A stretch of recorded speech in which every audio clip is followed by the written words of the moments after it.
पहाड़ों के नीचे का गांव उत्तराखंड के घने जंगलों और पहाड़ों के बीच बसा एक छोटा सा गांव था, कुंडापानी।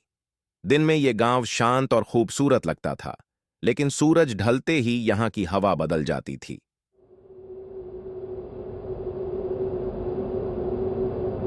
गांव के बुजुर्ग कहते थे, सूरज ढलने के बाद जंगल की तरफ मत देखना, और अगर कहीं से राख की गंध आए तो सांस रोक लेना। कोई नहीं जानता था क्यों। बस इतना पता था कि हर 7 से 8 साल में गांव से कोई एक आदमी बिना निशान छोड़े गायब हो जाता था।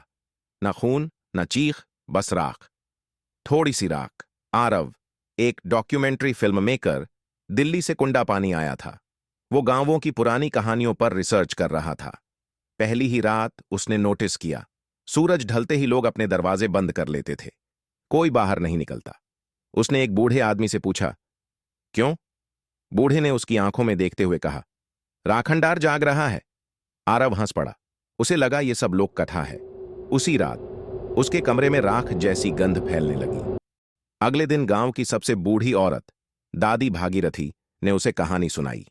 सैकड़ों साल पहले जंगल में एक तांत्रिक रहता था। वो मृत आत्माओं को काबू करने की कोशिश करता था। एक रात उसने गलत मंत्र पढ़ दिया। जो पैदा हुआ वो इंसान नहीं था। उसका शरीर जल चुका था, आंखें खाली थीं, और आवाज ऐसी जैसे हड्डियां घिस रही हों। गांव वालों ने उसे जिंदा जला दिया, लेकिन मरते वक्त उसने कहा, मैं राख बनूंगा और राख से लौटूंगा। उस रात के बाद से जब भी किसी इंसान का डर चरम पर होता है, राखंडार उसे उठा ले जाता है। आरव कैमरा सेट करके जंगल की तरफ शूट कर रहा था। अचानक कैमरे के लेंस पर राख जमने लगी। हवा बंद हो गई, आवाजें गायब। पीछे से किसी ने धीमे से कहा, देखना मना था। आरव पलटा। वहां कोई नहीं था, लेकिन जमीन पर जले हुए पैरों के निशान थे। अगले दिन गांव का लड़का मोहन गायब हो गया।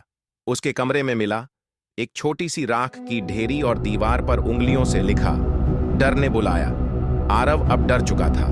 उसे एहसास हुआ, राखंडार कहानी नहीं है, वो डर से पैदा होता है। जंगल की रात आरव ने फैसला किया, वो जंगल में जाएगा। आधी रात, कैमरा ऑन।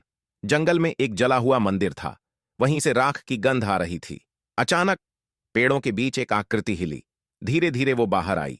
जला हुआ चेहरा, राख से ढका शरीर और आंखों की जगह सिर्फ अंधेरा।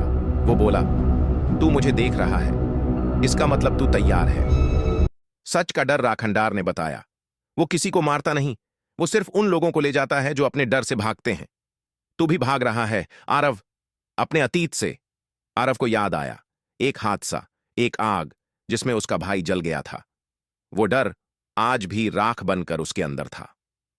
आखिरी चैन राखंडार ने हाथ बढ़ाया, या तो अपने डर को जला या मेरे साथ राख बन जा।